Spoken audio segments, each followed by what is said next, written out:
hour. It was an exhilarating night.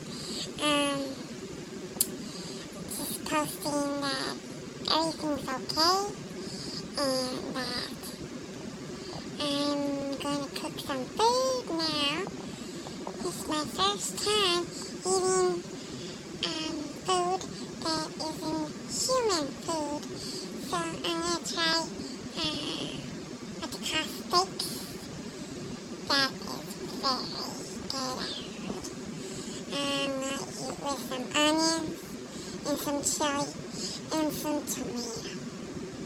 So, I would be me alone, but I can't hold the camera for that long. And I wouldn't want to just be scared of my freakish family.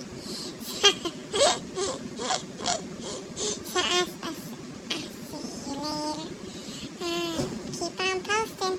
My name's Ruby, the girl from Hills Have Eyes. Peace